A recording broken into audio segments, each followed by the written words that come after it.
Sa isang maliit na baryo sa probinsya, kilala ang tahanan ni Mang Isko bilang pinakamatandang bahay sa lugar. Matagal nang namatay ang mga magulang ni Mang Isko at siya na lamang ang natitirang nakatira sa lumang bahay.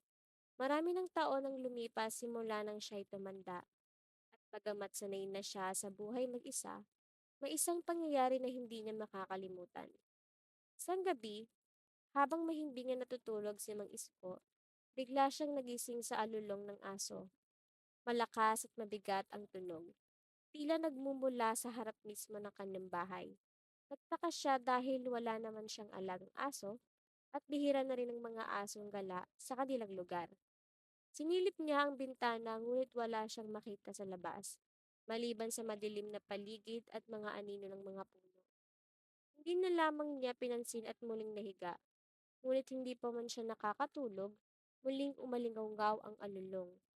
Ngunit sa pagkakataong ito, tila nasa loob na ng kanyang bahay ang tunog. Nagtindigan ng balahibo ni Mang Isko at dahan-dahang bumangon. Kinuha niya ang lampara at nagsimulang maglakad papunta sa sala.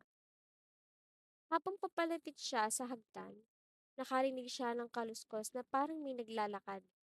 Huminto siya at sinubukang pakiramdaman ang paligid. Bigla na lamang niyang naramdaman ang malabig na hangin na dumaan sa kanyang batok, kasabay ng pakiramdam na tila may nakatingin sa kanya.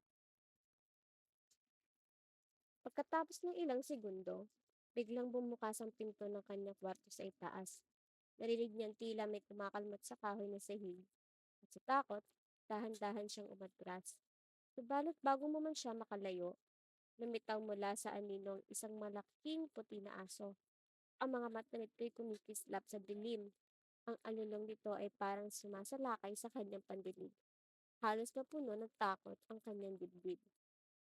Si Mang Isko, bagamat nanginginig, ay naglakas loob na magsalita. Sino ka? Anong kailangan mo?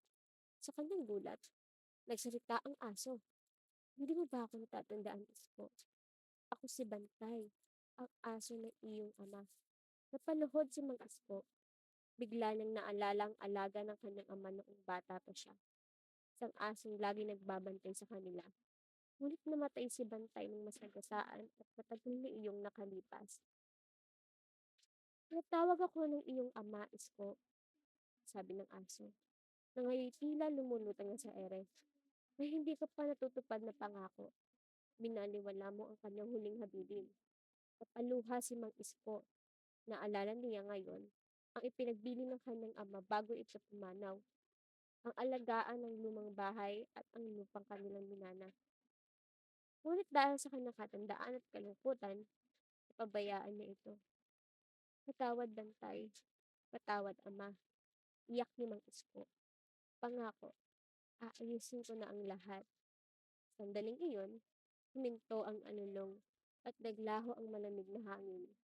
Nawala na ng anino ng aso, sabay ng pagpalit na katahimikan sa bahay. Mula noon, tinupad ni Mang Isko ang kanyang pangako. Inayos niya ang bahay at muli itong kinabuhay, sabay ng pagkabalik na kapayapaan sa kanyang buhay. Ngunit sa tuwing sasapit ang gabi, hindi niya makalimutan ang anunong libantay. Isang paalala na kahit sa kabilang buhay, may mga bagay na hindi dapat pinapabayaan.